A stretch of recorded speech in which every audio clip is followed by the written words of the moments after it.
대한민국 최고의 방송 스픽스 최고의 프로그램 역전의 용사들 시작하겠습니다. 네, 역전의 용사들의 노영희 변호사입니다. 오늘 날이 너무 추운데요. 여러분들 잘 지내고 계시는지 모르겠습니다. 수도가 막 얼어서 터지는 데도 있고요. 우리 신용환 부위원장님은 이 추운 겨울에 내릴 것을 잘못 내려서 또 한동안 걸어오셨다는데요. 신용환 대통령 직속 지방시대위원회 부위원장님 어서 오십시오. 네, 안녕하세요. 신용환입니다. 너무 추워서 정신없이 있다가 그러니까, 버스 정류장을 하나 세상에. 지나갔어요. 어떻게 추운데 이렇게 그냥 뛰어왔습니다. 네, 그래도 뛰어오시느라고 다행입니다. 네, 그리고 안진걸 민생경제연구소장님 어서 오십시오. 네, 안녕하세요. 대한민국 자유와 말살하는 쿠팡과 전면적인 투쟁을 전개하고 있습니다. 2월 1일 날 일요일 날 그 잠실의 쿠팡 본사에 노동, 시민, 중소상공인, 서민, 소비자 다 모이기로 했어요. 본때를 보여줘야 됩니다. 대한민국과 우리 국민, 그다음에 국민들과 노동자와 서민과 소비자 모두를 기만, 정부까지 기만하고 아주 뻔뻔하잖아요. 그래서 2월 1일 2시에 다 같이 한번 모여보자. 열심히 준비하고 있습니다. 아니 근데 좀 걱정되는 게 그렇게 맨날 모든 힘 있는 사람들을 적으로 돌리고 괜찮아요? 잘 살 수 있어요? 괜찮습니다. 대한민국 국민보다 더 힘 있는 사람이 없잖아요. 아, 우리 또 스픽스가 있지 않습니까? 야, 노영희 변호사님과 신용환 우리 선배님 믿고 저는 갑니다.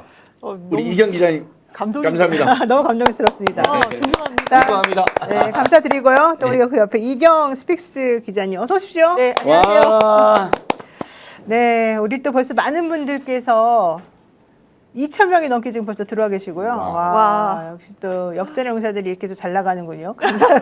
역시 너무너무 감사드리고요. 네. 일단 구독, 좋아요 누르고 시작하겠습니다.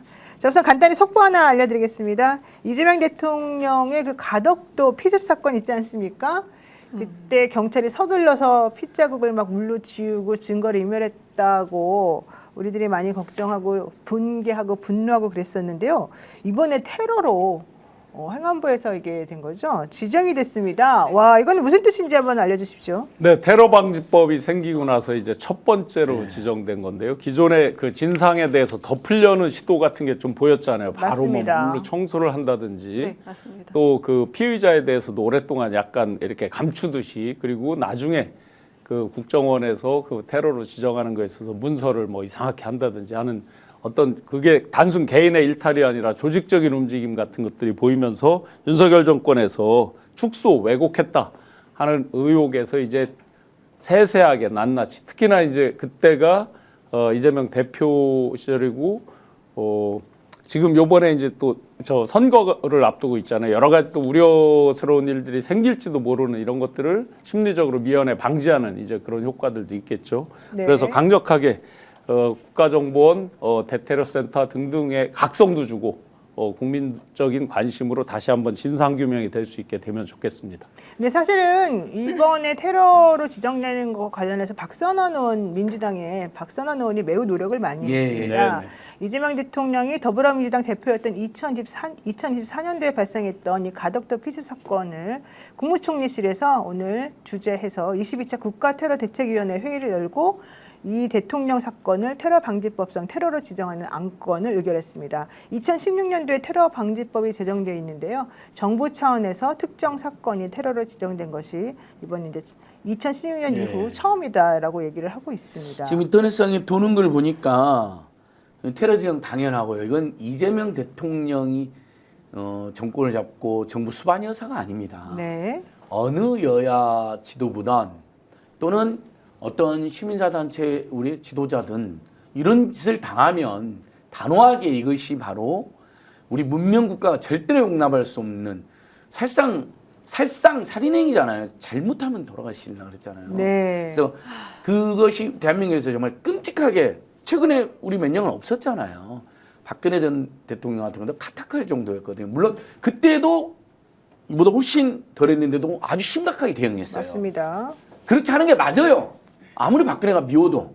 근데 이번에는 훨씬 심각하고 죽을 뻔했는데 정말 너무너무 어이없었잖아요. 그리고 그때는 테러방지법이 지금 테러방지 생각 때문에 지정하는 게 맞고 네. 이걸 제대로 규명하고 징벌하고 교육까지 색출해서 응징함으로써 이런 류의 그 백색 테러 정치 테러는 근절시켜야 되는 것이죠. 네, 제가 2024년 1월 2일에 부산 가덕도 방문 도중에 이 대통령이 그 당시 이제 대표였는데 김모 씨가 휘두른 흉기의 왼쪽 목을 찔려서 수술 및 입원 치료를 받았었죠. 이후 윤석열 정부 국정원과 대테러센터 등에서는 해당 사건을 축소, 왜곡하는 그런 움직임이 있었었고 그래서 이것들에 대해서 매우 분노했었는데요. 실제 제가 이재명 대통령이 그때 입원하고 난 다음에 퇴원하시면서 저한테 저하고 통화를 했었었는데 정말 내가 죽을 뻔했다. 이제 이런 얘기를 하는 걸 제가 직접 예. 통화를 해서 들었거든요.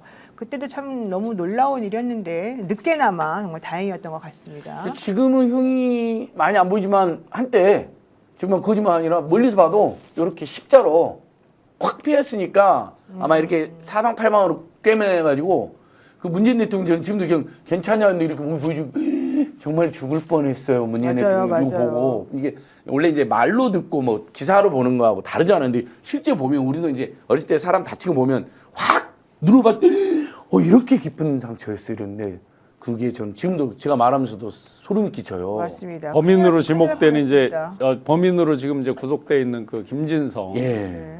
이 사람이 뭐 단독 범행이 아닐 거라는 의구심은 뭐 많은 그러니까 국민들이 갖고 높죠. 있는 거죠. 그 배우에 대한 의심들, 그가 운영하던 부동산 옆에 그 공터에 이제 연습했던 그리고 뭐 커터칼이라고 그랬는데 군용 커터칼이 단도죠, 아니죠. 정확하게. 아니, 이거를 군용 완전히 단도. 옆에 날을 싹 예, 세게 손잡이도 제가 갈아가지고 완전 그렇죠. 와, 수준으로 너무너무 그다음에 무섭게 예. 날카롭게. 벤츠남 세교로교회 그렇죠. 이제 태워서 예. 갔던 사람 필름 등등등. 세교로교회 그래서 신도 전날의 행적, 그 당일날의 행적까지 보면 그리고 이제 더 거슬러 가면 아산 배방에서의 이제 부동산 거기에 또 부동산을 가지고 있었던 최은순, 김충식 씨 등 연관성이 있는 거 아니냐라는 여러 가지 의혹이 제기됐는데 기왕 이제 이렇게 테러로 지적이 됐으니까 그런 배후까지 철저하게 밝혀내기를 바랍니다. 맞습니다. 할 말씀이 나와서 그러는데 국정원에 이것이 이제 그 흉기 양쪽 칼날에 있는 그 흉기를 국정원에는 뭐 커터 칼로 이렇게 표기가 된 바가 있지 않았습니까? 그리고 아까 흉터도 말씀을 주셨는데 1cm의 뭐 열상 그냥 간단한 자상으로 표기가 됐습니다.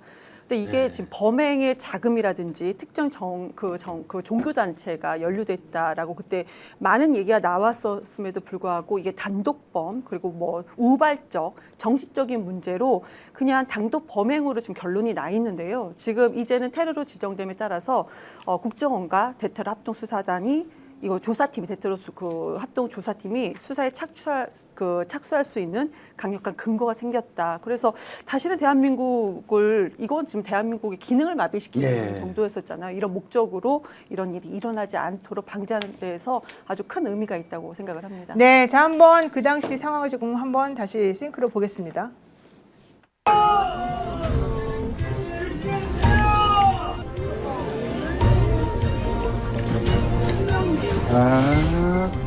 질문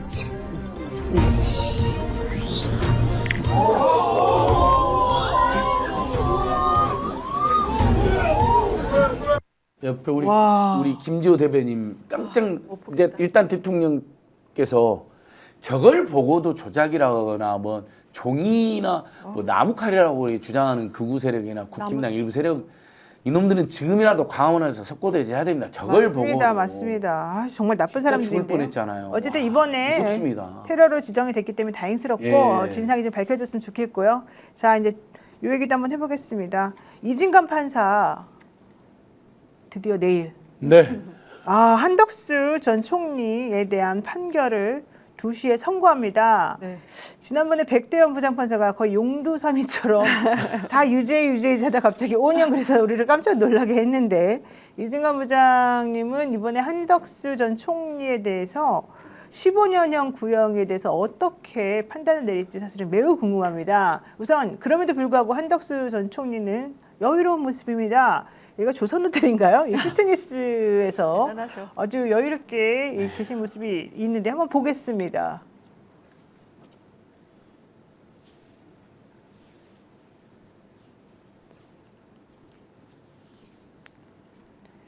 네, 1월 14일 오후에 조선호텔 피트니스 센터에서 앉아서 이제 핸드폰 보는 모습도 저렇게 찍혔고요.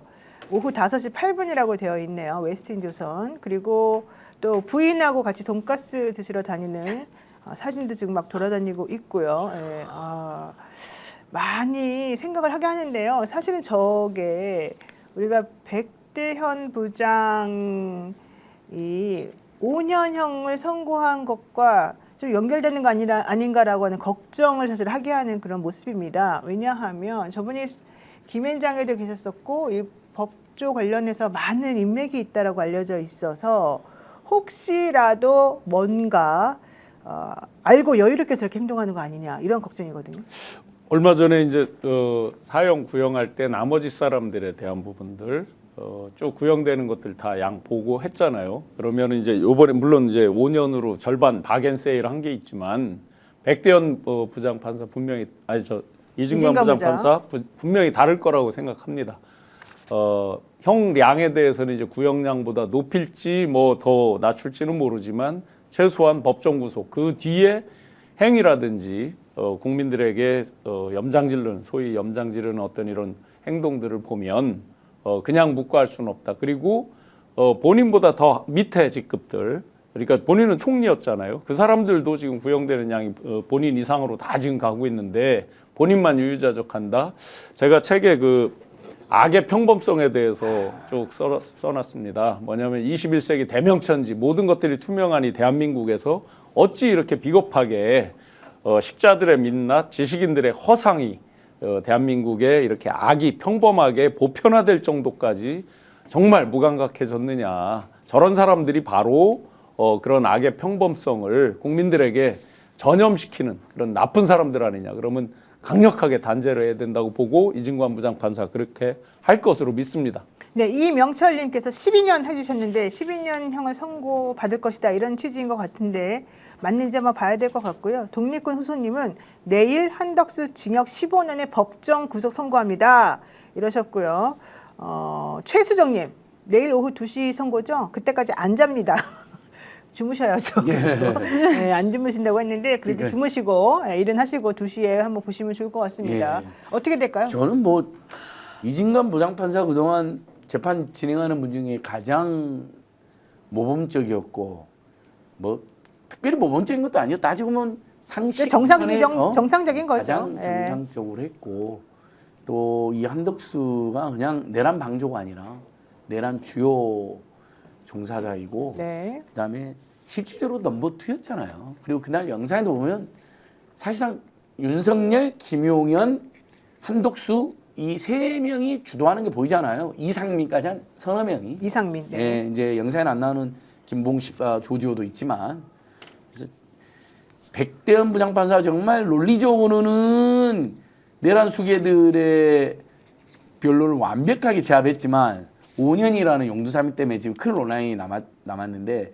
이진관은 논리적으로도 왜 이자들이 내란 수괴와 함께한 주요 종사를 잘 설파한 다음에 실제로도 거의 구형량에 근접하게 저는 한덕수가 저거 뭐 집유다 뭐 이런 걸로 돌아다니는 것 같지 않아요. 그냥 구속될 가능성이 높으니까 마지막에 조금 먹고 싶고 이런 데 돌아다니는 게 아닌가 싶습니다. 15년을 구형받았는데 집유 나올 거다 내지는 무죄 나올 거다라고 생각하는 아무리 당사자가 김앤장이어도 안 있을까? 됩니다. 김앤장이어도 네, 안 됩니다. 그런데 이번에는 안 됩니다. 문제는 유죄가 되면 현실적으로 법정 구속이 되는 게 원칙이거든요. 네. 근데 또 나이도 많고 초범이고 또 뭐 어쩌고 저쩌고 하면서 혹시라도 봐주는 거 아니냐 이런 걱정하시는 분들도 사실 많은데 이게 내일 사건은 매우 중요한 게 12.3 비상계엄 이후에 내란 혐의로 기소된 이들 중에서 이 국무위원 중에서 지금 첫 번째로 판결이 나오는 부분이라서 백대현 부장 재판부에서 이미 이 사건 비상계엄과 관련해서 전부 다 얼마나 큰 잘못을 저질렀는지를 논리적으로 설명을 쫙 해놓은 상태이기 때문에 사실 한덕수 전 총리에 대해서 저는 무죄가 나온다거나 뭐 집행유예 이건 말도 안 되는 소리라고 생각을 하거든요. 그러면 현실적으로 나 이제 구속될 거라고 사실은 준비를 해야 돼요. 근데 저 모습을 보면 사실은 딱 준비하는 모습 같지는 않거든요. 저는 오히려 반대였습니다. 저는 그래요? 15년 선고 받을 거라고 생각을 합니다. 오. 왜 그러냐면 저 모습이요. 난 구속되지 않을 거야. 나는 뭐 여러 가지 요건에 의해서 뭐. 근데 그렇게 생각하지 않습니다. 왜 그러냐면 자포자기죠. 나 이제 구속되잖아. 그 전에 배우자하고 뭐 피트니스 클럽도 한번 가고 맛있는 것도 좀 먹고 그럼 마지막 순간을 같이 보내는 게 아닐까 생각을 합니다. 내란 첫 재판입니다. 우리가 지금 백대현 그 부장판사 재판 5년 때문에 지금 충격인데 거기에서는 내란 재판이 아니에요. 완전 별개였습니다. 거기에서는요. 그러니까 특수 공무집행 방해였습니다. 공수처 수사권이 있다라고 정확히 명시했던 거고요. 그러니까 여기는 그냥 형사재판에서만 딱 정확하게 결론을 내렸으니까 5년으로 얘기를 한 것인데 그러니까 내란이 초범이다가 아니고 특수 공무집행 방해 이런 거에서 초범이다라는 결론이니까 그런 건데 거기에 영향받고 우리가 두려워하고 맞습니다. 걱정할 필요는 없다. 그러니까 이진갑 부장판사 이거는 첫 내란 선고입니다. 이거 사법부 기준을 세우는 첫 재판이라고 저는 생각을 합니다. 정확히 해야 되죠, 이런 부분은. 네. 정확히 할 거라고 생각을 합니다. 그리고 왜 그러냐면 전 여러 가지 이유 중에 하나만 말씀드리면 행정부 2인자입니다. 한덕수가 힘이 없는 사람이 아니에요. 목소리는 힘이 없지만 행정부 2인자입니다. 이 사람이 군 병력을 국회로 보내는 것을 다 보고받은 사람이에요. 그럼 행정부 2인자라면은 이거 중단시킬 수 있는 충분한 위치입니다. 행정적으로 조치를 취할 수 있는 충분한 위치인데 안 했습니다. 이거 하나만 놓고 봐도 이 사람 15년이 맞습니다. 네, 한덕수 전 총리는 대통령의 자의적 권한 행사를 사전에 견제하거나 통제할 수 있는 국무회의 부의장이라고 하는 지위에서 자신의 의무를 다하지 않고 불법적인 윤석열의 비상계엄 선포 행위에 대해서 방조한 혐의를 지금 받고 있습니다. 재판 진행 중 재판부의 요청에 따라서 내란 중요 임무 종사 혐의로 지금 선택적으로 사실은 기소가 되어 있는 상태입니다. 원래는 방조 혐의로 기소가 됐었었죠. 이러다 보니까 이승건 부장이 지금 세게 이 사람에 대해서는 형을 선고할 것이다라고 하는 예측이 있습니다. 그러게 되겠죠? 아니 그 실제로 이제 세게가 아니라 그냥 정상적인 거죠. 그렇죠, 사실은 그렇죠. 이제 지금 너무나 이제 물렁하게 오다 보니까 뭐만 하면 아주 엄정한 재판 진행이다. 뭐 우리가 이런 느낌으로 오는데 가장 상식적으로 온 거고 그러니까 가장 상식적인 판결이 나면 되는 거죠. 그러면 15년 하고 법정 구속되고 사실 가장 컸던 게 이제 아까 말씀하셨지만 크게 보면 두 가지라고 봐요. 내란 아예 문건도 없었다. 거짓말했잖아요. 거짓말이죠. 완벽한 거짓말. CCTV 없었으면 아마 끝까지 거짓말했겠죠. 그 다음에 권력을 탈취하려고 그랬잖아요. 본인이 새벽 3시에 그냥 10,000원 내고 저 입당원서 내면서 탈취하려고 그랬다.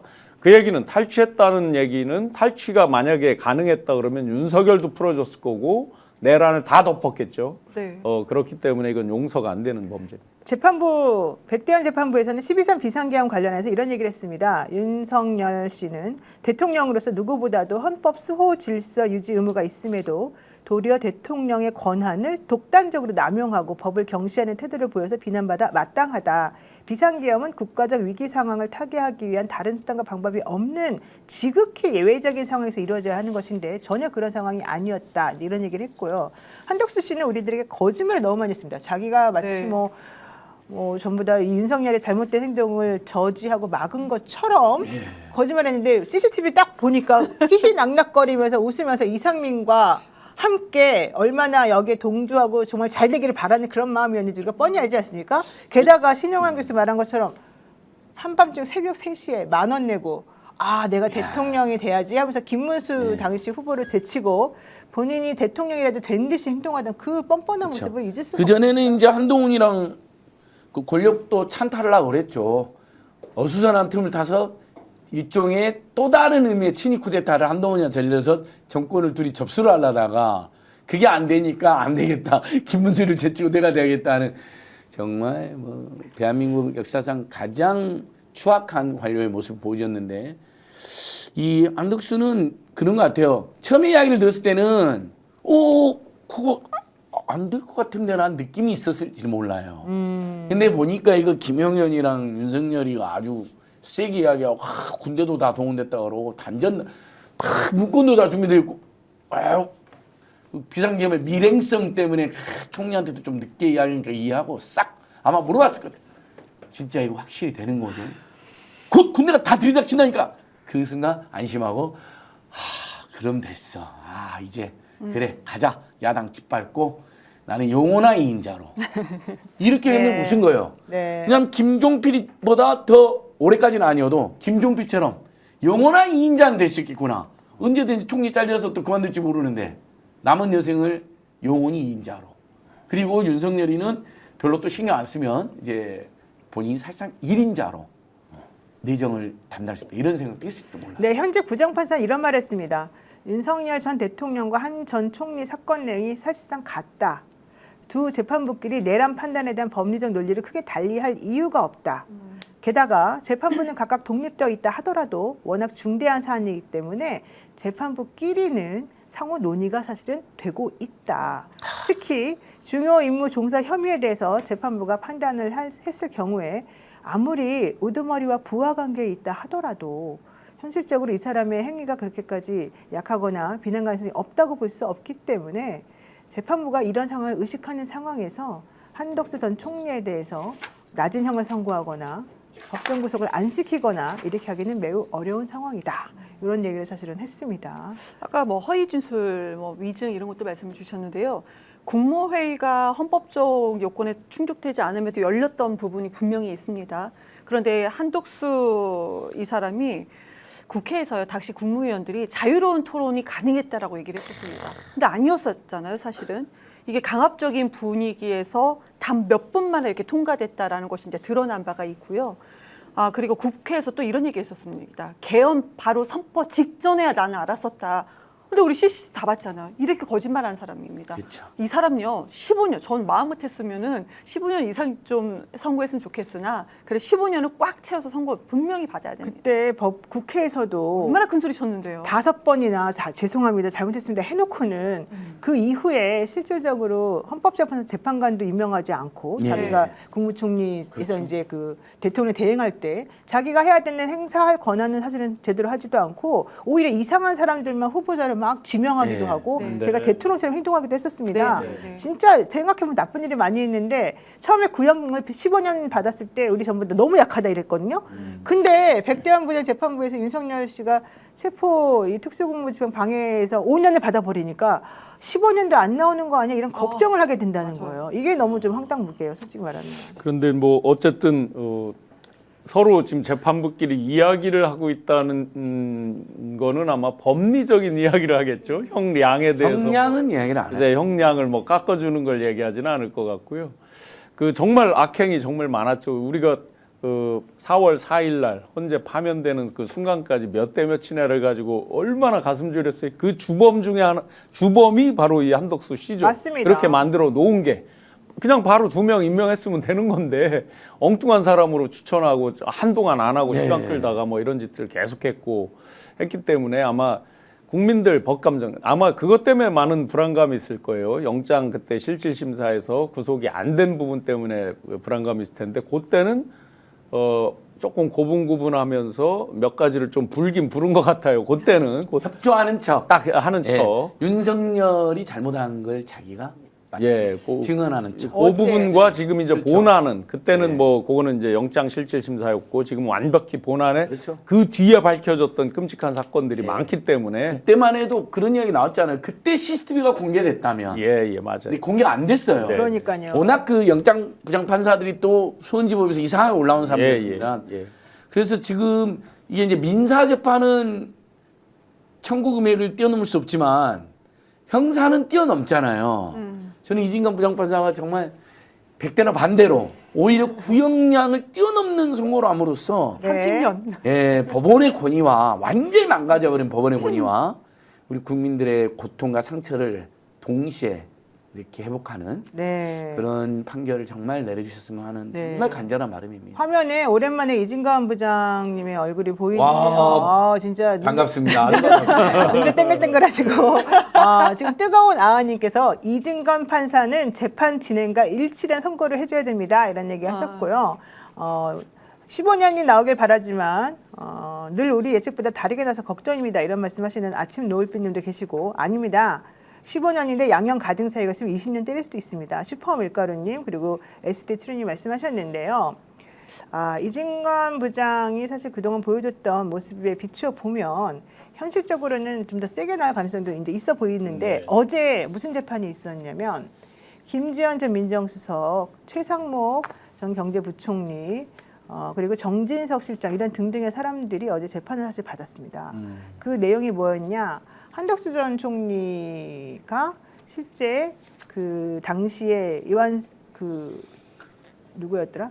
그 헌법재판소 재판관 이제 지명하는 과정에서 제대로 검증하지 말고 빨리 신속하게 이 사람 임명하라라는 식으로 막 요청을 하기도 네. 했었고 그 당시에 엉망진창으로 이 직권을 남용했다는 부분들에 대해서 어제 사실은 재판이 있었거든요. 그래서 그런 것들까지 다 고려를 하게 되면 제가 봤을 때는 좀 이렇게 초범이고 나이 많은 사람에 대해서 사실은 세게 하기가 좀 눈에 받치기도 하긴 하는데 그럼에도 불구하고 이게 얼마나 대한민국에 영향을 미쳤는지를 고려하셔서 이번엔 좀 세게 때려주시는 것이 맞겠다라고 생각을 합니다. 초범은 진짜 백대현 부장판사 때문에 자꾸 실망스러운 부분인데 이런 범죄를 두 번 어떻게 저질러? 맞아요. 이거야말로 진짜 내란입니다. 네, 네. 이거는 어떻게 내란 초범이 어디 있습니까? 그리고 한덕수는 그렇죠. 내란 중요 임무 종사입니다. 네. 그러니까 우두머리 방조뿐만 아니고 아까 말씀 주신 것처럼 중요 임무 종사인데 이거 구형이 15년이면 한덕수 입장에서는 낮게 받은 거죠. 예. 이래서 편안하게 지금 같이 뭐 외식하고 그리고 돌아다니는 거 아닌가 맞습니다. 싶습니다. 우리가 너무 충격했는데 백대현의 죄는 그 백대현 판사의 죄는 내란이 없어요. 기소가 그때는 그렇죠. 이제 윤석열이 내란 기소는 또 2월달 재판을 받으니까 이건 내란이거든요. 내란은 초범 논리가 있을 수가 없죠. 보통 그럼요. 우리가 그렇죠. 초범은 좀 잡범들이라든지 경비하면 초범 좀 봐주고 네. 재범하면 내 이놈 그때 봐줬더니 또 재범을 해. 네. 그 집유기간인다 하면서 그때 엄벌하는 거거든요. 근데 내란은 그렇게 하면 초범이니까 봐줄 수 있는데 또 재범이라는 거잖아. 아이고 그때 봐줘서 네. 내가 재범을. 그래서 이건 내일은 정말 엄벌이 나올 것 같아요. 네, 자 어제 제가 좀 전에 말씀드렸던 한덕수, 최상목, 정진석, 김주현, 그다음에 뭐 이원로 등등에 대한 재판이 어제 있었다고 제가 말씀드렸죠. 이게 네. 이제 직권남용 등의 혐의였는데요.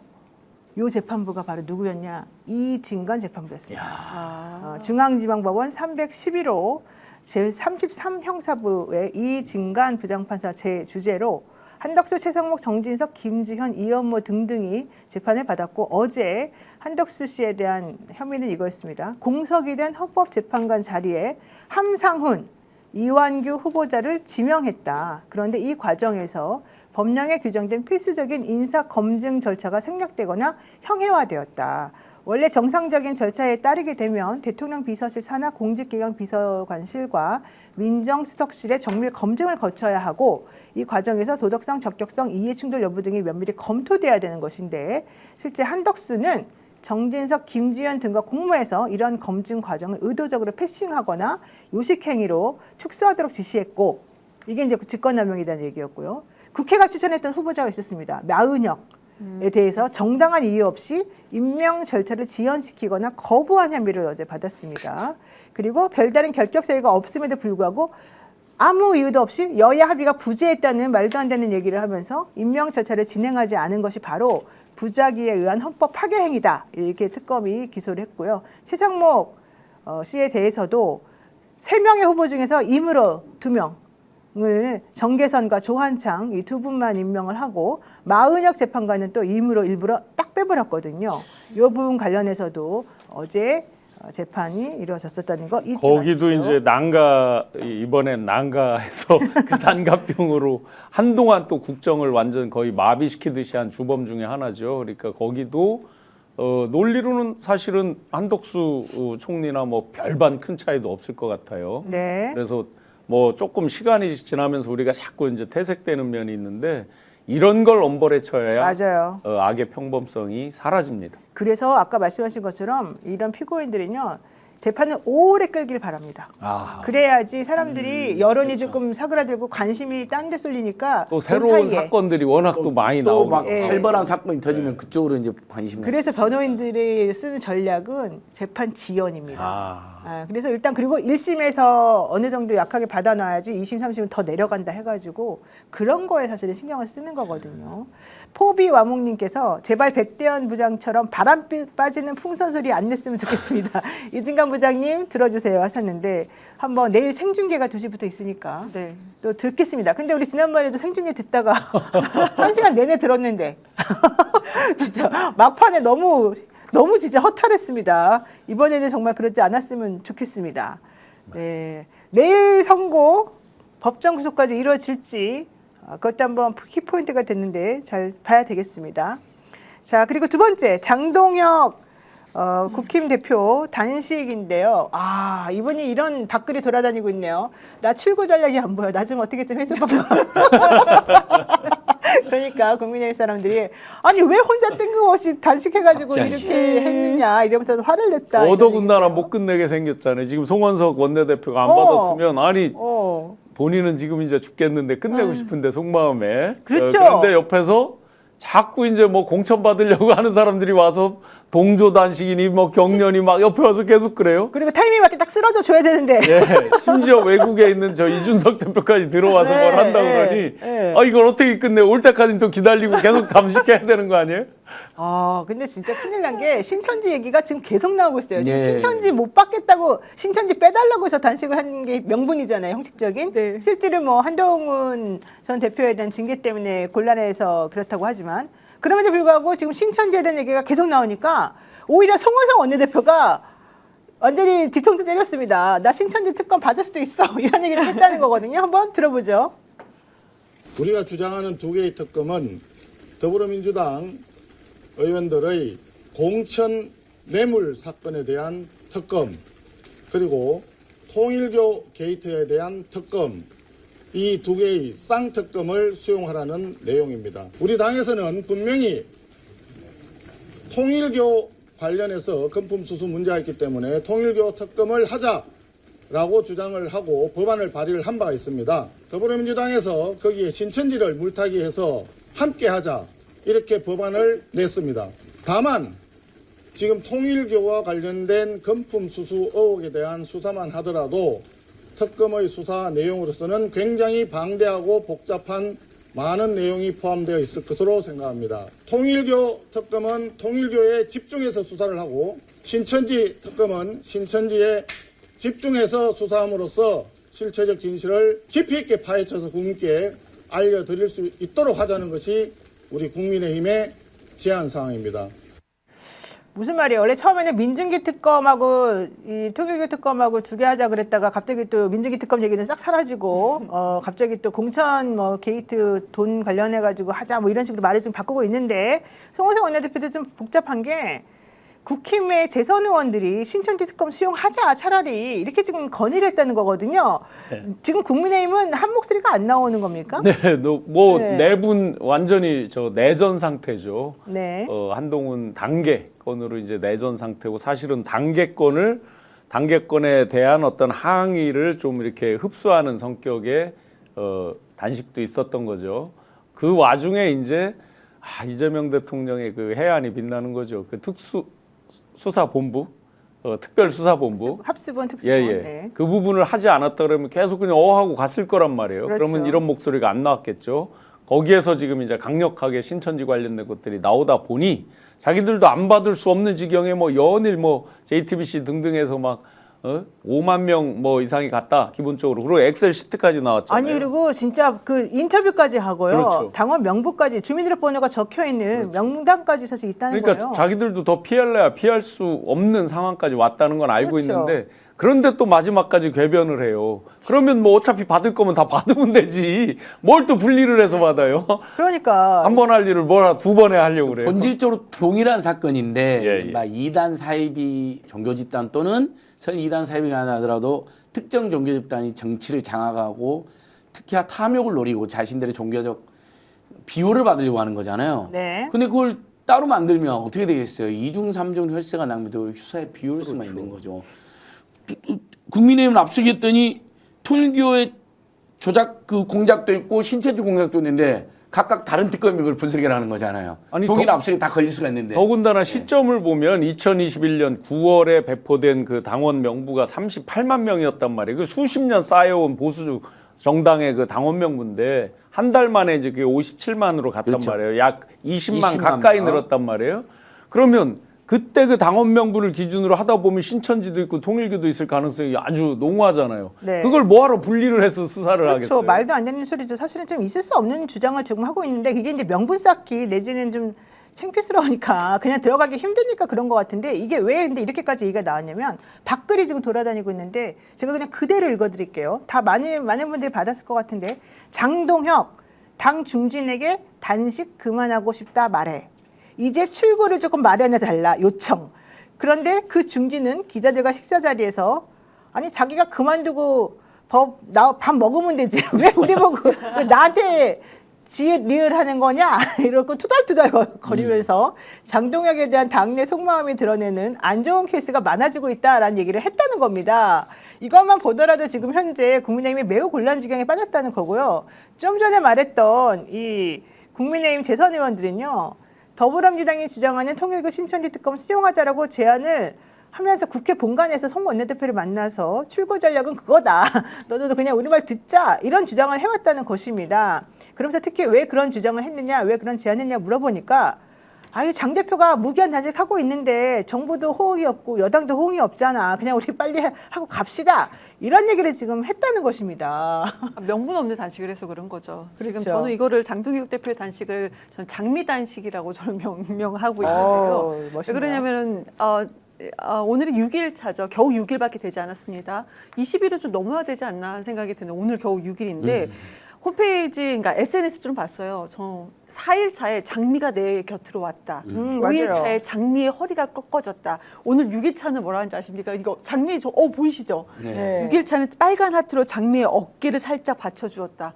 왜 단식하죠? 저분 왜 단식하는 거예요? 장미만 얘기해요. 와. 그러니까 막 국민을 위해서 내가 목숨을 바치겠습니다. 그런데 왜? 목적어가 없어요. 어제도. 왜 단식? 명분이 없는 거예요. 저거 한번 좀 제대로 읽어줘 보세요. 우리 안지권 수장 한번 읽어주세요. 예쁜 목소리로, 장미 같은 목소리로. 단식 6일차. 아이고야. 노안이어가지고 우리 보여주세요. 네. 저도 보고 있습니다. 자, 단식 6일차 내가 할게. 빨간 하트로 장미의 어깨를 살짝 받쳐주었다. 이제 입까지 생생해졌다. 신나서 물도 더 선물했다. 지지자들이 당원들이 내 어깨를 받치고 있다. 국민이 물을 선물한다. 봄이 오는 소리 민심의 봄.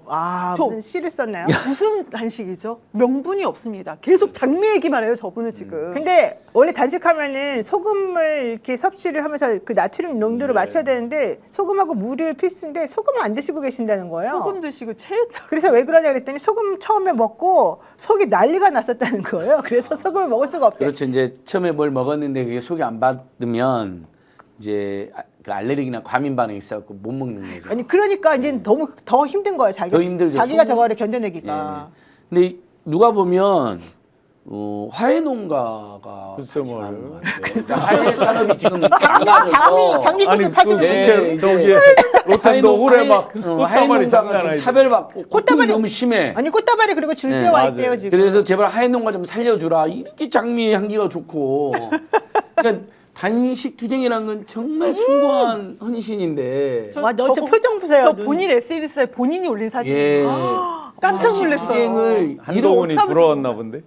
저 어떡하면 그동안 좋아요? 역사적으로 너무나 표정 숭고한 어떡합니까? 헌신이잖아요. 예를 들면 YS도 그랬고 DD도 그렇고 저번에 우리 이재명 대통령도 윤석열 정치검찰 독재에 맞선. 근데 저건 뭐냐고 지금 누가 장동혁을 지금 누가 탄압이를 하기래요. 수사하기를 해요. 서울 당진 서산 고속도로 부동산 투기권을 우리가 고발해놨는데 아직 수사도 안 되고 있거든요. 네. 이건- 아니 게다가 지금 현재 신천지 관련해서 나오는 게 너무 많아요. 예. 그 최소 5만 명. 게다가 그 신천지 교주 이만희 씨의 육성 녹취가 나왔다는 건데 우리가 왜 윤석열을 지지해야 되느냐? 윤석열이 우리 압색을 2번이나 막아줬지 않냐? 이재명 대표 그 당시 대표니까 이재명이가 대통령 되면 우리 신천지 끝난다. 우리는 정말 다 한 몸으로 윤석열을 지지해야 된다. 이런 말이 그대로 나왔다는 거예요.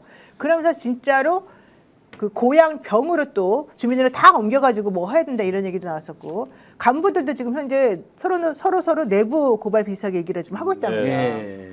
그 건진이 이제 영매라는 표현을 쓰잖아요. 유명한 얘기 나왔죠. 예, 저 이만희도 영매니까 소위 말해서 이제 함부로 다루지 마라. 그 말에 또 충실하게 또 윤석열은 그래서 압수수색 이런 것들을 안 하게 된. 그러면 연결고리가 어디부터 어디까지인지를. 아니 이건 팩트가 다 맞아 떨어집니다. 건진이 실제로 그렇게 이야기를 했고.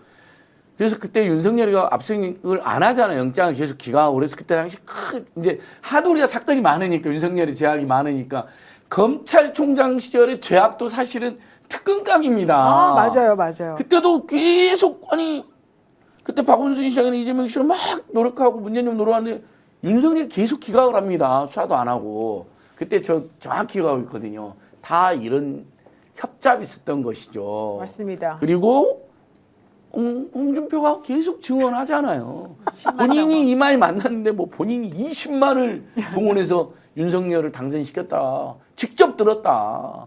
이런데 진짜 특검을 안 만나면 말이 안 되죠. 아니 게다가 안철수 의원도 그래요.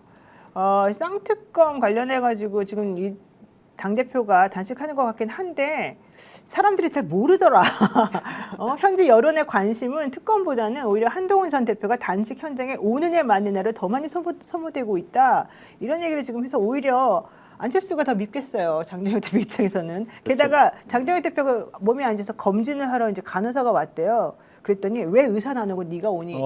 이런 얘기를 또 했다더라고요. 거기에서 장동혁 대표가 한 게 아니고 그 무슨 다른 서모 서명호. 의원이 예. 그 앞에서 서명옥 의원. 네. 앞에 의사 서 있는 출신. 분은 국회 그 직원 같아요. 네. 의사국의 직원 같은데 거기다 대고 그냥 뭐 민주당이 하면은 뭐 어떻게 하고 우리가 하면 안 오는 거냐는 식으로 막 하는데 정말 듣기 거북했습니다. 말씀이 이렇게 말했답니다. 국민의힘이 국회 사무처에 의료진 검진을 요청을 했는데요. 의사가 아닌 간호사가 방문했다고 문제 제기를 했답니다. 특히 의사 출신 국민의힘의 서명옥 의원이 백브리핑을 통해서 매일매일 내가 바이탈 사인을 체크하고 있는 상황이 나빠지고 있습니다.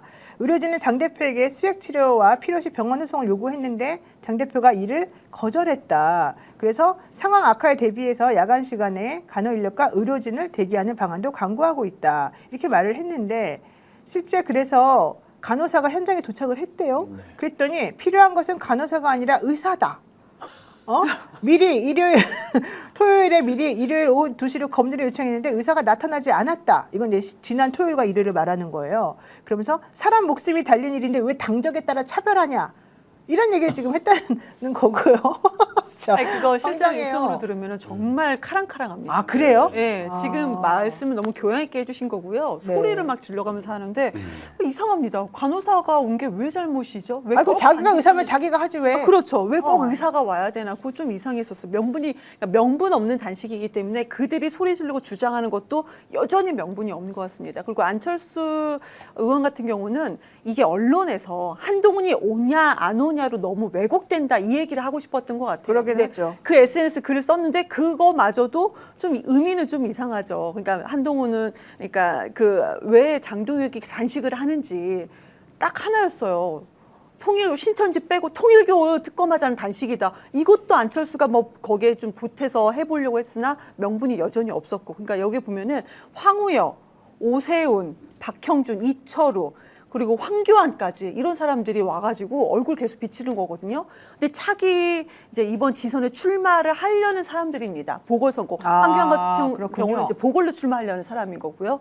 이게 지금 단식장 하면은 약간 고독하고 정말로 내가 이 목숨을 바쳐서 국가를 위해서 뭔가 희생해야겠다 그런 게 단식 아니었나요? 그래도 네. 한 그 야당의 그 거대 야당의 그 대표면 이 정도는 돼야 되는데 지금 여기는 명함 나눠주고 그냥 이게 뭐 명함 교환? 내가 차기 이번에 그 권력에게 뭔가 내가 차기 충성하는 권력자 모습을. 잘 되고 싶어 본인이 이런 좀 오염된 단식장이 된 것 같은 느낌이 들었어요. 네, 맞습니다. 자, 어쨌든 그래도 저는 장동혁 대표를 걱정하는 입장에서 링겔도 좀 맞으시라는 말을 좀 하고 싶은데요. 이 영상 한번 들어보겠습니다. 지금 병원으로 옮기라고 그러는데 말씀을 안 들으셔요.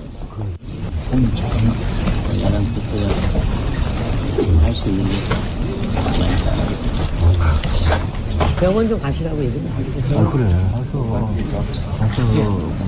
있는 걸 할수 있는 좀 조치한다고 좀 바로 가야 돼. 이러고 체크하고 그러고 상태가 너무 안 좋아.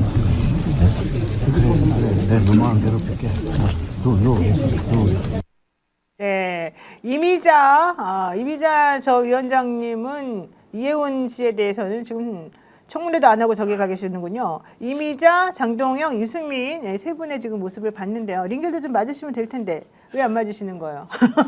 그러니까 이제 출구 전략이 없는데 그렇죠.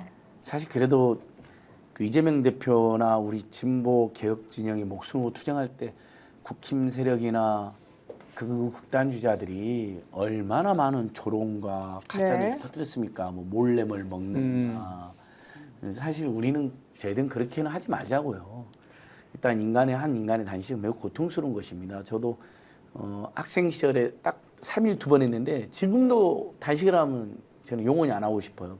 딱 3일 했는데 해봤어요? 네, 3일. 너무 힘들죠, 근데. 한 2일 밤째나 3일째가 너무 힘들더라. 보통 이제 대부분 369가 어렵다고 그러는데 그래서 얼른 풀어야 되는데 잘 때는 신천지 받기로 했잖아요. 네. 그러면 좋다. 민주당이 제안한 통일과 신천지 특검 2개를 다 우리도 하기로 했으니까 일단 하나는 지가 요구한 대로 됐잖아요. 그렇죠. 통일교도 하고 신천지 하는 거니까. 네. 하나로 합쳐서 2개를 할지 이제 원내대표 협상만 남았으니까 그렇게 풀던지 네. 아니면 진짜 힘든 건 맞아요. 그러면 오늘 밤 내일 아침에 죽겠다. 쓰러져서. 근데 문제는 이준석 대표가 멕시코에서 막 급히 왔다 그러잖아요. 내가 급히 온 것도 아닌데 내일 온다는 거야. 그럼 내일까지 어쨌든 단식을 해야 되잖아. 게다가 지금 한동훈 대표는 왜 안 오냐 지금 그 얘기도 하고 있어서 오늘 빨리 나갈 수가 없어요. 지금 화면 보시면 이준석 대표의 페이스북인데요. 무거운 썰입니다. 의회 외교 일정을 마치고 귀국길에 올라 다시 국내 정치로 시선을 돌립니다. 귀국하는 대로 장동현 대표를 찾아 야권의 추가적인 공조 강화 방안을 논의하겠습니다. 근데 본인은 단식한다는 얘기는 절대 없거든요. 그러니까 본인은 단식 안 하고 장동현 대표 계속 단식해라. 내가 옆에서 서 있을게. 지금 그 얘기인 것 이준석 같아요. 엄청 뺀질이잖아요. 단식이 삭발이나 체란농성이랑 비교도 안 되게 어렵거든요. 그러니까 본인이 잘 알고 있는 거죠. 그리고 6일째면 실제로는 굉장히 위험한 상태 맞습니다. 제가 우리가 어느 투쟁에서 이제 좀 특히 이재명 대표님이 한 20일 넘게 굉장히 살인적으로 이제 단식이 그때 그때 정말 큰일 딱 마르고 뻔했어요. 저도 그래서 그때 그 본청 앞 단식장 뭐 여러 번 가고 있었는데 그래서 일명 우리 단식 투쟁할 때 의외로 결의는 셌는데 한 3일이나 4일쯤에 쓰러지는 사람도 있고 맞아요. 본인이 한 4일 5일 하는데 내가 정말 죽을 것 같다라고 하면 후송시켜주거든요 병원으로. 그때 사람들이 뭐라 안 합니다.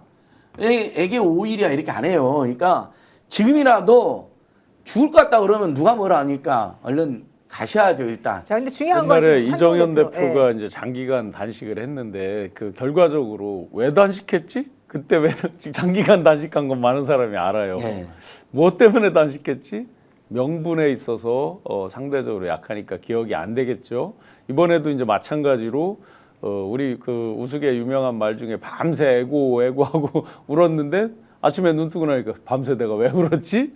지금 이런 형국이라서 명분이 없으니까 지금 출구 전략 자체가 지금 없는 거잖아요. 네. 그러다 보니까 아까 이제 장미 단식이라고 그랬는데 이 와중에 이제 홍익표 전 원내대표가 이제 정무수석이 되니까 정무수석이 와서 여야 영수회담을 뭐 해야 된다라고 딜각에 말하는 사람들이 있어요. 그래서 저는 장미 단식이라기보다 명명하기를 단식 투쟁이 아니라 단식 투정이다. 예. 그런 얘기도 나오죠. 이재명 대통령은 그 당시에 왜 단식을 했느냐면 후쿠시마 오염수랑 윤석열 그 민주주의 파괴 행위에 대해서 항거하는 의미로 단식을 사실 했었던 것이지요. 근데 진짜 장기간 단식하시면서 저도 그때 그 자리에 찾아가서 인사도 하고 그랬는데 이렇게 말할 기운도 없고 손을 내밀어서 악수할 기운도 없고 정말 힘들었었거든요. 아니 그래서 실제 맞습니다. 일주일 전후 되면 사람이 그냥 쓰러져 있어요. 네. 그냥 누이고 잠을 자야 체력 소모가 제일 적고 말도 안 해야 되기 때문에 계속 또 잠이 와요. 또 자야 돼요. 그럼 그 시간이 흘러가요. 그래서 그 우리 윤석열 파면 탄핵 선고하면서 광화문에서 집단 단식 농성했잖아요. 심사 단식뿐만 아니라 네. 그때 제일 길게 한 게 이제 박수현 대변도 길게 했고요. 우리 김경수 지금 우리 신용한 지방시대위원회 부위원장님 함께라는 지방시대 이 원장님 최장 기간 했거든요. 10며칠 했는데 그때 이제 저도 맨날 집회하러 갔으니까 하루가 갈수록 말수가 줄어들고 얼굴이 줄어들더니 9일 10일째는 이제 아예 사람들 면담을 못했어요. 왜냐하면 거의 그건 말을 하는 순간 사람이 어떻게 보니까 누워만 계셨어요. 그러니까 저는 장동혁 씨가 저는 정말 문제가 많고 정치권에서 바로 퇴출시켜야 되는 사람을 생각하지만 건강 상황은 원치 않아요, 여러분. 그렇죠? 네. 그래서 오늘이라도 그냥 그러니까 본인이 쓰러지려고 노력하지 않아도 이게 쓰러지는 상태가 되는 거예요. 6, 7일이면. 그러니까 내일 아침에 그냥 쓰러져 병원 가세요, 그냥. 자, 제발. 좋아요. 알겠습니다. 자, 그러면요. 제가 신용환 부위원장님한테 여쭤보겠습니다. 지금 우리들이 좀 궁금한 거는 이 타임에 한동훈 전 대표가 뭔가 액션을 취해가지고 본인도 출구 전략을 좀 마련해야 되는 네, 거 아니냐 맞습니다. 하지 않습니까? 근데 왜 안 그러는 거예요? 놓쳤습니다. 엊그제 아, 그 예. 무슨 사과. 자기 하는 그 모임 뭐 있잖아요. 같이 했던 의원들 뭐 이런 대안과 사람, 미래. 대안과 미래 뭐 이런 사람들 갈 때 사실은 묻어서 갔어야죠. 뭐 사과를 본인은 이제 뭐 개사과류에 이게 사과인지 아닌지도 모르는 헷갈리는 걸 해놓고 사과 아니죠. 그렇죠.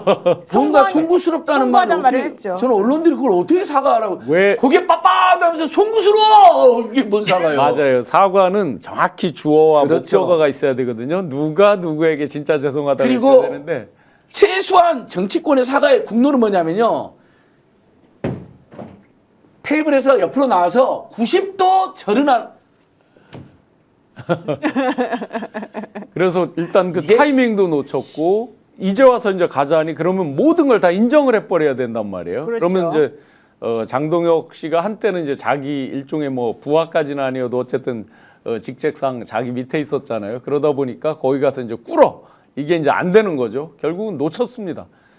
지금 그렇다고 해서 뭐 한동훈 씨를 따라서 움직일 사람도 없어요. 현실적으로 배치드리기 어렵습니다. 네. 그렇게 보면 이제는 그게 하나의 장동혁 씨도 출구 전략이 되고 한동훈 씨도 뭔가를 찾을 수 있는데 거의 이제 꼬여버렸죠. 사실은 한동훈 전 대표에게 주어졌던 골든타임이 한 3타임 정도가 네. 있었습니다. 제명 발표했던 그 타임하고 사과 영상 공개했던 그 타임하고 단식장 방문할 수 있는 이제 요 타임까지가 있는 건데 지금 3개를 다 놓쳐버린 거예요. 실질적으로는. 그래서 핵심 타이밍을 모두 놓치면서 흐름을 되돌리지 못한다. 게다가 오늘 당내에 있는 그 대안과 미래가 단식장을 방문했는데 여기도 같이 가지 않으면서 결국은 대안과 미래하고도 지금 되게 사이가 안 좋아졌거든요. 이러면서 결국은 우군으로 분류됐던 사람들 전부 다 떠나가는 모습이 되었다. 이제 26일로 제명 결정이 예정되어 있는데 장동혁 대표 입장에서는 더더군다나 한동훈을 용서해주고 싶어도 용서해줄 수 있는 타이밍이 없고 명분이 없어진 거예요. 이렇게 되면 현실적으로 한동훈 대표는 이제 큰일 난 것 같아요. 제가 봤을 때는. 한동훈 대표 평이 정치 초짜입니다. 그 평이 내부적으로도 이제 뭐 신유한 교수님께서 많이 아시겠지만 그 평을 저도 그 전에 제가 국민의힘 측하고 뭐 이렇게 깊이 있는 하루에 한 번씩 꼭 통할 일은 없잖아요. 근데 지금은 어떻게든지 누군가하고 뭐 하루에 한 명이라도 꼭 통화를 하려고 하다 보니까 그냥 종합적으로 이제 정치 초짜다라고 그리고 대안과 미래도 계속 얘기하고 있는데 이들은 배지입니다. 한동훈은 윤석열의 이제 발광체로 대표 자리까지 올라갔으나 그들이 볼 때 한동훈은 본인들보다 아래급이라고 생각하는 것 같더라고요. 제가 느꼈을 때는요. 여의도에서는 또 배지가 묻고 이렇게 더 쳐주는 것처럼 얘기를 하고 있는데, 그러니까 우리가 바라보는 이제 그 시청자들이 바라보면 한동훈은 뭐 대선 후보나 국민의힘이 대표급이다라고 생각하고 있으나 그것은 아닌 것 같고 네. 그럼 이들과 잘 이용을 하고 윈윈을 해야 되는데 초짜라 그러지를 못하는 것 같아요. 네. 타이밍을 놓쳤으나 글쎄요 모르겠습니다. 본인이 뭐 라이브 방송에서 사과를 다시 한번 공손하게 하게 될지 그거는 더 이상 그런 건 안 합니다. 새우깡 먹으면서 하게 될지 그거는 모르겠습니다. 이제는 사과 타임도 그냥 놓쳤죠. 의미가 없습니다. 그리고 더 아까 이상. 유승민 의원이 지금 저기 로텐더홀에서 아우 막 장동혁 대표 손을 잡고 손이 차다고 없다. 했잖아요. 로텐더홀 아시잖아요. 지금 저희 이거 얇은 옷 입고 가서 서 있어도 따뜻합니다. 안 추워요. 아니, 왜 단식해서 추운 척 하십니까? 차갑다는 거예요. 예. 자, 또 이번 주제는 강선우 의원이 경찰 출석한 것과 관련된 내용을 좀 짚어보도록 하겠습니다. 강선우 의원이 녹취가 공개된 지 22일 만에 경찰에 출석을 했습니다.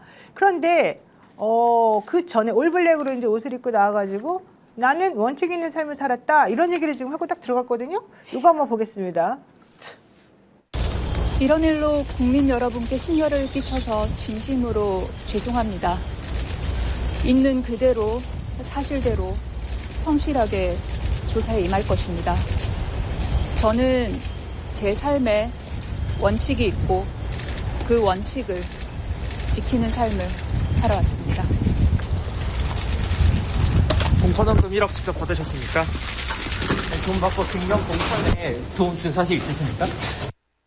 네, 강선우 의원, 나 원칙 있는 삶을 살았다 이러면서 이제 입을 굳게 다물고 조사를 받으러 들어갔는데요. 잘 알고 계시는 안진거 소장님, 어떤 원칙을 갖고 살으셨나요, 저분은? 글쎄요, 저는 참 그 인간적으로도 정치적으로도 대처를 너무 잘못하고 있다. 이게 국민들뿐만 아니라 네. 당원일수록 지지자일수록 그다음에 이 촛불 시명명 또 우리 응원배면 두 번의 그 정말 목숨을 걸고 갓난 신고의 조국을 국민을 지켜내고 이겨냈던 우리 국민들일수록 더 크게 분노하고 실망하는 사안이거든요. 차라리 그냥 너무너무 죄송합니다. 들어가서 열심히 조사 받고 이렇게 가버리지. 무슨 원칙을 다 지켰다는데 이렇게 상상을 초월하는 부정부패 스캔들이 생깁니까? 이제는 뭐 전세금으로 받았다는 이야기까지 나오고 있는데 물론 여전히 팩트 체크는 더 해야 됩니다, 여러분. 우리가 보통 어떤 일이 생기면 막 수없이 쏟아지는 의혹 보도가 있지만 그중에 사실이 아닌 경우도 나중에 꽤 많이 확인되잖아요. 그때 사실이 아닌 걸로 제가 흥분했던 거 가끔 돌이켜보면 저도 부끄러울 때가 있더라고요. 그 자가 아주 나쁜 자였어도 사실이 아닌 걸로 제가 그것까지 이야기한 것은 제 스스로도 반성이 될 때가 있거든요. 그놈이 아주 나쁜 놈이었어도 설령 그렇죠? 네. 그런 것처럼 그건 우리가 구별해야 되지만 저는 정말 그 오늘의 저 태도도 정말 납득이 안 되고 용납이 안 됩니다. 그러니까 강선 의원이 김경 서울시 의원으로부터 받은 1억 원을 돌려줬다고 주장했으나 그게 아니고 김경으로부터 받은 1억 원을 전세 자금으로 썼다는 진술이 지금 나왔다는 거거든요. 그 얘기를 하시는 거죠? 예. 그러니까 물론 그 팩트 체크는 해야 되지만 설령 전세를 샀던 돌려줬던 김병기 전 원내대표하고 녹취록에 어쩌다가 제가 이런 판단을 해가지고 이게 이미 본인이 잘못 받은 거 받아서 한동안 보관한 거 이런 게 다 인정이 된 상황인데 어디서 거기다 원칙을 이야기합니까, 여러분? 이건 본인을 위해서도 너무 잘못 대응하는 겁니다. 근데 사실은 조금 이 문제를 이렇게까지 어리석게 처리할 게 아니고 잘못했으면 그냥 처음부터 잘못했다고 하는데 거짓말을 너무 많이 지금 하기 때문에 사실은 이거를 해결하기가 좀 어려운 상황인 것 같기는 해 보입니다. 현실적으로 강선 의원은 제3의 원칙이 그 원칙을 지키는 삶을 살았다고 했으나 그 원칙이 무엇인지를 제대로 얘기하고 있지 않고 SBS에서 좀 전에 나온 뉴스에 따르면 강선 의원이 그 1억 원 돌려주지 않고 전세자금을 썼다는 진술이 누구로부터 나왔느냐?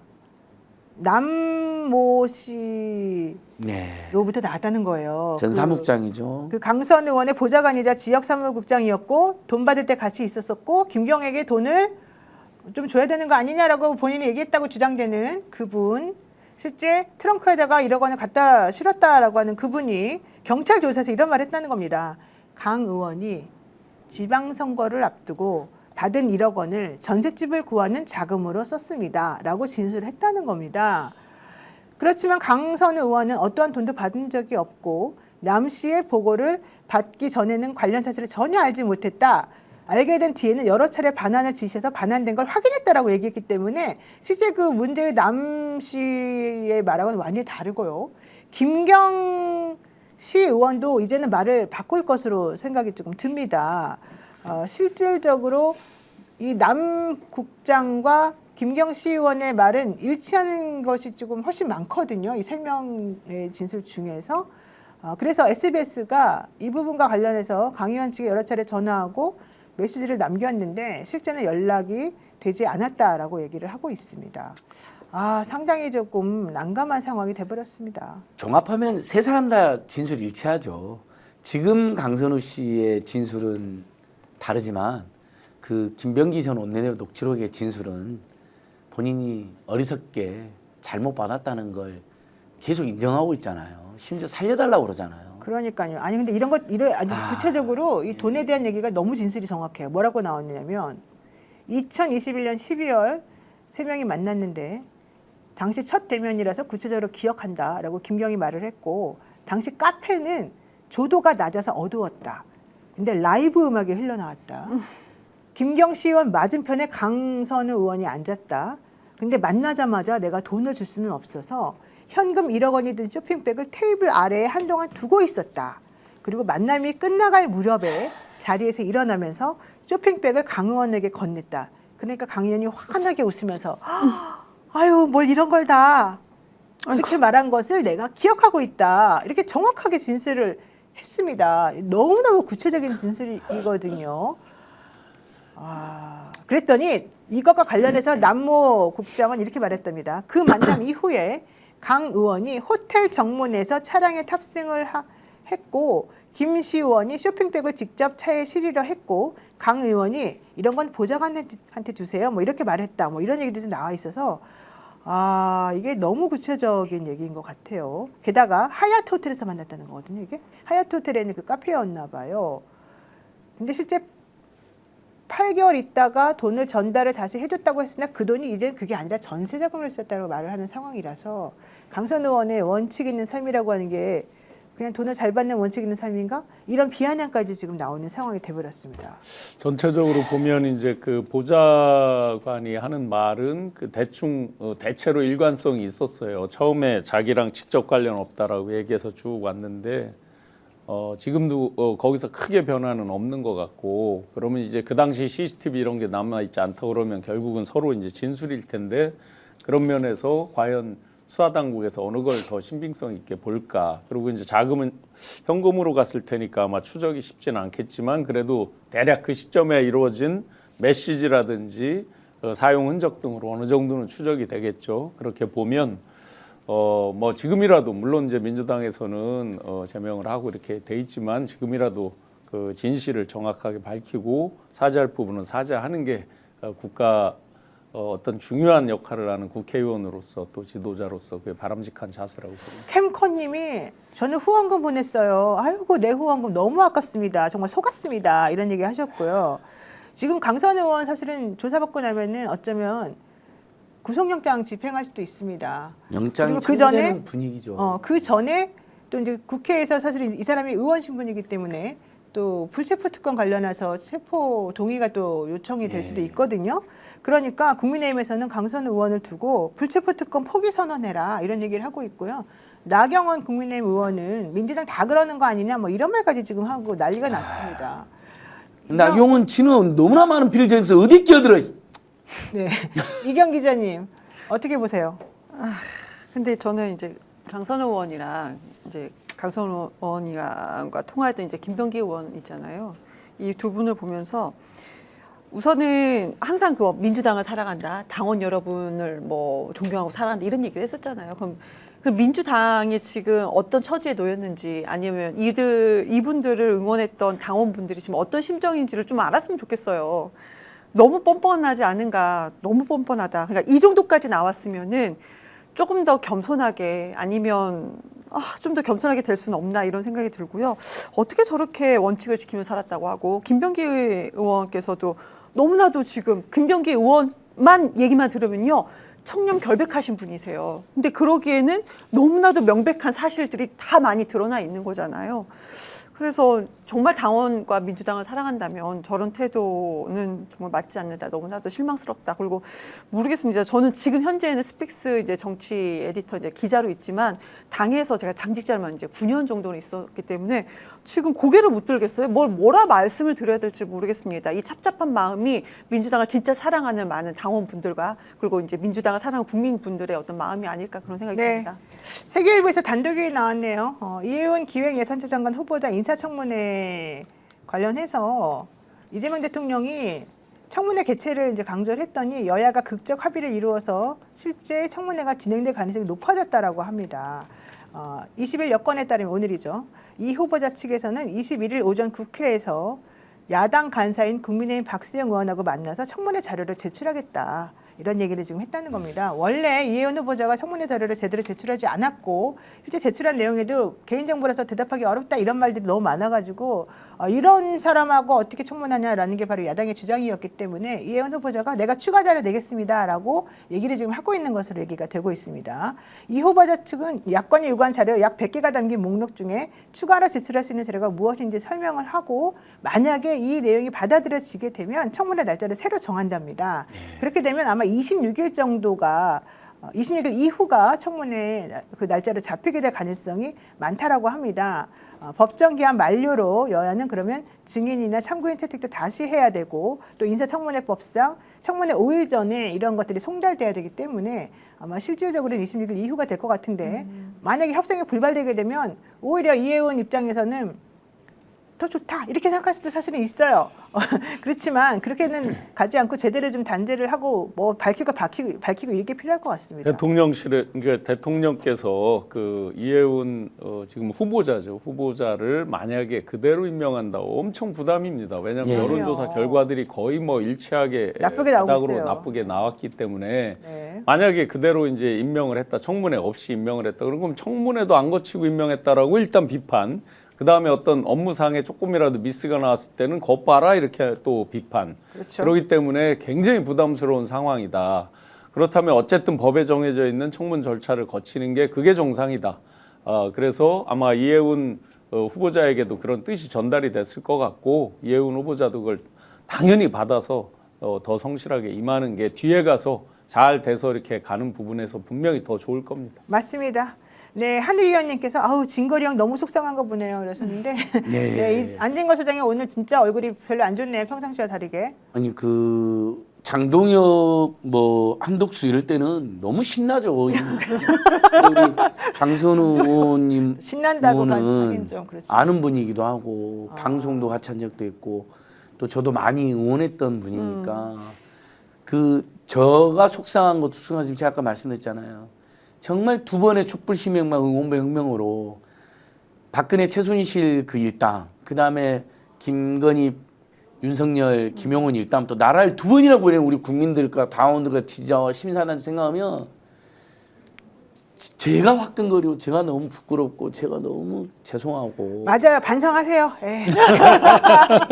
어떻게 만든 내란 극복 이재명 정부인데 네. 만약에 장관 임명되었다고 생각하면 저는 막 숨이 막혀요. 그렇죠, 그렇죠. 그럼 내각 정부가 마치 비리 사법을 몰렸을 거 아니에요. 네. 그때 박찬대 당시 전 원내대표가 아마 사퇴 촉구했었죠. 그리고 막 요구도 들었잖아요. 동지가 없다고. 지금 생각하면 얼마나 다양한 일이에요.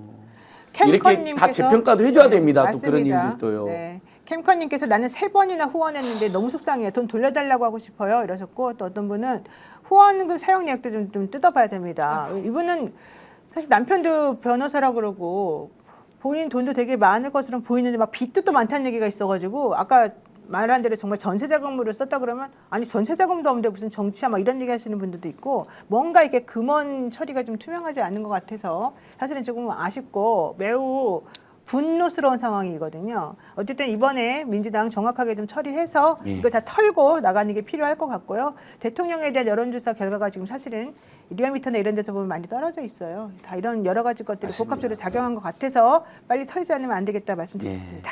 네, 여러분 오늘 또 저희 스픽스와 더 착한 보험 파트너스가 애청자분들을 위해서 자신 있게 준비했습니다. 자동차 보험, 운전자 보험 최저가 최적의 상품으로 안내해드리는 스픽스가 추천하는 보험들입니다. 자동차 보험도 비교가 필요합니다. 지금 가입한 회사가 제일 저렴한지 제일 최적인지 점검하십시오. 자동차 보험이랑 운전자 보험 많이 가입하고 계시는데 나는 이미 운전자 보험 가입했으니까 괜찮다라고 하시면 안 됩니다. 왜냐하면 갈수록 이 제도와 법이 강화되고 매번 바뀌기 때문에 항상 다시 한번 되새겨 봐야 된다는 것입니다. 여러분의 운전자 보험 제대로 준비되어 있으신지 확인해 보시고요. 운전자 보험이 있는 분도 혹은 없는 분도 저희들에게 연락을 주시면 좋을 것 같습니다. 31개 손해보험사의 자동차 보험, 운전자 보험을 비교 분석해서 안내해 드립니다. 더 착한 자동차 비교 견적 스픽스 운전자 플랜 자신 있게 준비했습니다. 1644-1226, 1644-1226으로 지금 바로 연락 주세요. 또 비린내가 없고 맛있는 목포 민어의 고장 목포에서 보내드립니다. 버릴 것 없는 민어를 보관하기 좋게 반건조 작업 후 개별 포장했습니다. 국내산 민어를 깔끔하게 세척 손질한 뒤에 펼쳐서 깔끔하게 말렸습니다. 기름 두른 후라이팬이나 석쇠에 올려서 구우면 별미 민어구이가 완성이 되고요. 민어는 끓일수록 깊이 우러나오는 국물 맛이 일품이기 때문에 탕으로 드셔도 아주 좋습니다. 보양식으로도 술안주로도 으뜸의 민어, 반건조 민어 5마리 33,000원에 제공해 드리니까 여러분께서 스픽스 이 민어 꼭 한번 구입해 보시기 바랍니다. 네, 오늘 저희들은 여기서 방송 종료하지만 내일 정말 중요한 재판도 있고 내일 중요한 건들이 여러 가지 많이 나옵니다. 여러분들 저희 스픽스하고 같이 계속해서 시간 보내주시면 좋을 것 같고요. 신영환 교수님 이번에 선택이라는 책을 내셨습니다. 이번에 선거를 앞두고 또 이분이 하실 일이 되게 많기 때문에 한번 본인의 감사합니다. 그 얘기를 한번 할 수 있는 시간을 드리겠습니다. 예. 아, 네. 아까 말씀드린 대로 대한민국이 이제 12.3 내란을 거치면서 정말 악의 구렁텅이에 빠졌는데 그 식자들, 지도자급에 있는 수많은 그 지도자들의 민낯, 식자들의 허상 이런 것들을 너무 많이 보고 있는 거죠. 왜 그 윤석열의 그런 모습들에 대해서 단 한마디도 못했을까? 또 그 뒤로 지금 탄핵까지 일어났는데도 자기만 살기 위해서 계속 거짓을 할까? 이런 것들을 보면서 왜 그들은 그런 선택을 하고 저 역시나 이제 그런 속에서 일을 하면서 느꼈던 괴로운 심정들, 그래서 인수위 때 이제 사표를 내고 떠났지만 그 역사 앞에서 결국은 제가 선택의 기로에 섰을 때마다 양심에서 양심의 편에서 선택을 해야만 한다. 악의 평범성이 없는 대한민국을 꿈꾸면서 그 책을 써봤습니다. 제가 내내 가지고 있었던 기록 그리고 제 수기 메모 이런 것들로 책을 썼습니다. 뭐 두껍지 않습니다. 제가 두꺼운 책을 별로 좋아하지 않습니다. 아마 금방 한 2시간 정도면 읽으실 수 있을 것 같습니다. 네, 교보문고 베스트셀러를 노리고 있습니다. 네, 신용환의 선택 지금 화면에 보이고 있는데요. 여러분들 한번 시간 되시면은 인터넷 찾아보시고 한번 선택하시고요. 표지는 제가 이제 증인 국회에 나갔을 때 장면입니다. 그렇군요. 네, 신용환 하면은 믿을 수 있는 사람으로 저도 충분히 이해를 하고 있고요. 북콘서트도 1월 31일, 1월 31일 오전 11시에 충북대학교에서 합니다. 예. 충북대학교에서 우리 임세은 네, 임세훈 소장님이 속소장께서 사회도 예, 사회를 보시기로 예. 했습니다. 네, 양이 나온 거 이렇게 정보도 확실히 드리는 네, 거죠. 1월 31일 토요일 10시부터 2시까지 4시간이 나는 거예요? 그러니까 전체는 4시간이지만 실제 본행사는 1시간 정도 합니다. 우와. 네, 1부에서는 강혜경 공익제보자, 그리고 신용환 공익제보자, 김태열 공익제보자, 그리고 2부에서는 신용환 교수님 당연히 계속 계시고 봉지웅 뉴스타파 기자와 이명수 서울의소리 기자가 함께하고요. 사회는 임세은 민생연구소 소장님이 보시겠습니다. 공익제보자 1, 2, 3호가 우리 민주당에서 그렇죠. 윤석열 정권의 내부 비리를 폭로한 분들 특별히 보호하고 독려하기 위해서 그때 당시 잘한 거죠. 이 세 분이 예. 없었으면 사실은 윤석열의 그 나쁜 행동들이 제대로 밝혀지지 않았을 그렇죠. 것이고요. 예. 대한민국이 지금의 모습으로 예. 바로 서지 못할 것이라고 봅니다. 신영 교수님 축하드립니다. 열심히 축하드리고 하겠습니다. 응원합니다. 열심히 하겠습니다. 네, 신용환. 네, 스픽스 여러분들 오늘 같이 시청해 주셔서 감사드리고요. 저희는 또 내일 뵙겠습니다. 고맙습니다. 감사합니다. 고맙습니다.